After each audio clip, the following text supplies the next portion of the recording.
So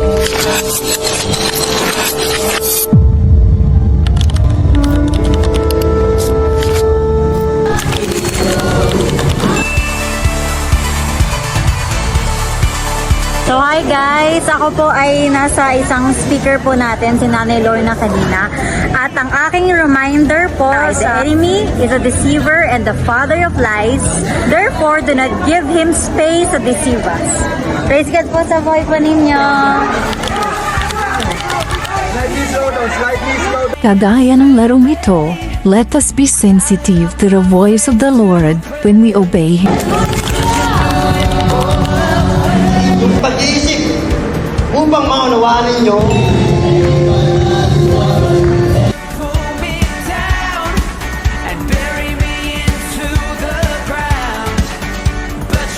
At narelate po ako sa tabi Pastor Mateo na siyang naging speaker kanina. Ako ang kanyang word sa mga salita na pinahayag ni Lord sa kanyang buhay na maghintay, magbantay, manalangin na ito po ang nararapat nating ipamuhay sa ating buhay. Kaya salamat po sa buhay ng aming Pastor Mateo. Salamat po sa Panginoon. At kapatid ko kay Cristo, kain po tayo, kain. Kain. Family, katatapos lang naman kumain. Let nothing move you. Pag sinabing let nothing move you,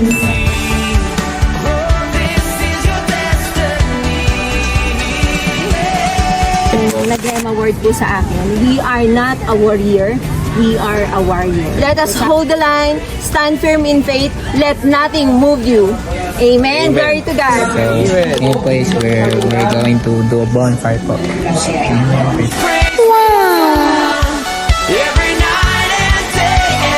Ngayon, kakatapos lang po natin ng day 1. Pero, physically pagod, pero spiritually punong-puno kami. All glory to God. Let's go!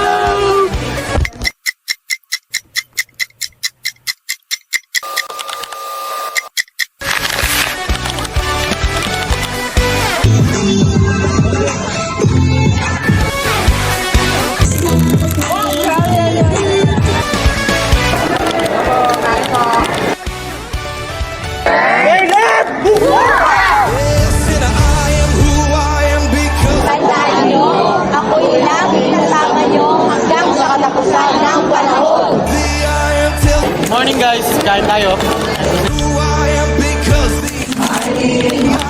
kahit anong lakas mo physically, pagdating na Ang Rama word po natin ngayon is never get lost our focus on our destiny. Ang lahat po dapat nang gagawin natin ay rooted ng pagmamahal. daming taon ng mga gladiator o yung gladius.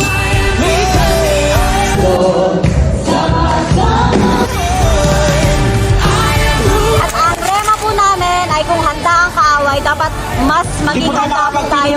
Wear your sandal of peace to share the gospel of hope. At the same time po, kailangan po, we are filled with the Holy Spirit bago po tayo mamayo.